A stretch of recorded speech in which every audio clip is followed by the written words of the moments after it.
அண்ணன் தம்பி ரெண்டுத்துக்கு ஒரே லொக்கேஷன்ல ஒரே மாதிரி 2 வீடு தேடி இருக்கீங்களா? அப்போ கவலையை விடுங்க. குத்துக்கல் வளர்ச்சியில மெயின் லொக்கேஷன்ல ஐடி முக்கு ரவுண்டான்லேருந்து நடந்து வர தூரத்தில் 2.60 சென்ட் லேண்டில் 1100 ஸ்கொயர் ஃபீட்டில் வடக்க பார்த்த வீடு.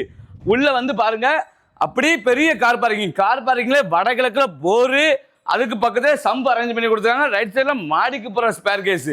அப்படியே வீட்டுக்குள்ள இருந்தீங்கன்னா 3 படி ஏறி போறமே ஸ்டெப்ஸ் வச்சு வீட்டு விண்டோல இருந்து மெயின் டோர் வரைக்கும் தீ கூட்டி அப்படியே உள்ள வந்தீங்கன்னா பெரிய ஹால் சைஸ்லாம் பெரிய சைஸ் 16க்கு 16. அதிலே செல்ஃபு, அதுக்கு பக்கத்தில் டிவி யூனிட், எல்லாமே கபோர்டு இருக்கு. அப்படியே வீட்டுக்குள்ள மாஸ்டர் பெட்ரூம் பார்த்தீங்கன்னா நீட் அண்ட் கிளீனா பெரிய சைஸ்ல ஃபுல்லாவே கபோர்டு இருக்கு. அப்படியே வீட்டோட secondary bedroom with attach bathroom 10க்கு 11 சைஸ்ல. அப்படியே கிச்சனுக்குள்ள வந்தீங்கன்னு வச்சுங்களேன், கிச்சன்ல வெளியில போற வாசல் படியும் அமைச்சு கொடுத்து கொஞ்சம் செட் பேக் ஏரியாவும் கொடுத்துருக்காங்க. கிச்சன் ஃபுல்லாவே கபோர்டு இருக்கு. கபோர்டு ஒர்க்லாம் இவங்களே சொந்தமா எடுத்து பண்ணி கொடுத்துட்டு இருக்காங்க. இந்த வீட்டோட ரேட்டை தெரிஞ்சுக்கணும் அப்படின்னா கமெண்ட் பண்ணுங்க, நான் உங்களுக்கு தனியாவே டிஎம் பண்றேன். அதுபோக உங்களுக்கு இந்த வீட்டை சொந்தமாக்கினா ஸ்கிரீன்ல தர நம்பரை கால் பண்ணுங்க.